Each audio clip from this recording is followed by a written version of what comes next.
Hey, what's up, everybody? Your guy, the Tap in the building. All right, so this is probably gonna be the last conversation I'm gonna have about this Ambare obinna situation.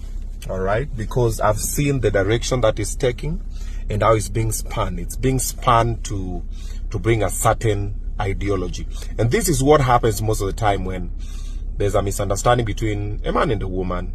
Automatically it will be spun into the man did this, the man did that, and that is how you even got here. How it started, got an interview or the red carpet on my show, and they asked me what happened, and I mentioned something about it, and she responded, and when she responded, she accused me of being disrespectful on set, us being whatever we treated us. I mean, I was like, hey, hold up, we didn't do this, and these are the receipts. First, no, I didn't even put the receipts. I was like, hey, I have receipts. What happened was this. And she spoke and I shared. I was like, okay, this is what happened. And the husband came out and said, hey, okay, this and this happened, but this should not have been the way, okay? And now I've seen receipts from 2022. That's like 3 years ago. The person that I was 3 years ago is not the person I am now. The knowledge, the wisdom, the experience, the type of person I am now is not the person I was then. However, even the receipts for then, they've shared a part to drive a conversation a certain direction.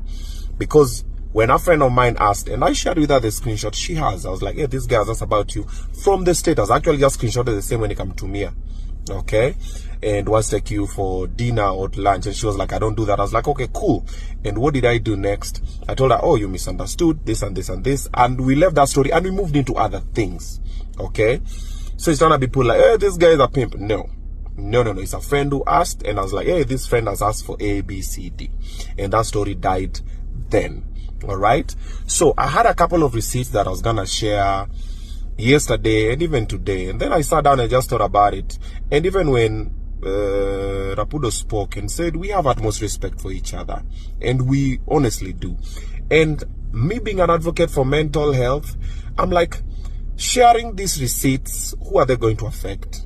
Okay, first they're going to affect her, they're going to affect Rapudo for no reason. Like, he's a family man, and now he's happily married to her, and they're having this beautiful family, and anything that happens to affect your wife, of course it's going to affect you as a man.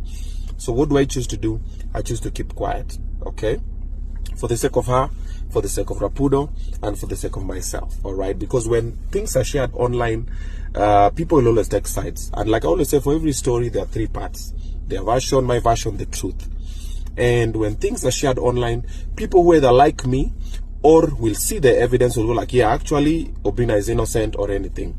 And people who don't like me or identify with her side of the story will go like, hey, Obinna kwena kabisa, this person is what, and they'll disregard the evidence. You know, people don't actually listen to evidence anymore. People listen to the person with the evidence. If they like the person with evidence, then your story makes sense, all right? So for the sake of the respect I have for Rapudo and Rapudo's family, and the respect I have for myself, let me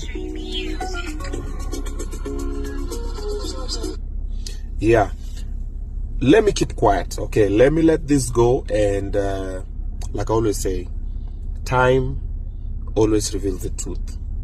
It will take time, and it will reveal the truth, and we'll deal with that then, okay? However, on the 28th of June, I'm doing the Men's Mental Health Awareness Walk. I invite all of you, man, come through. It's a free event.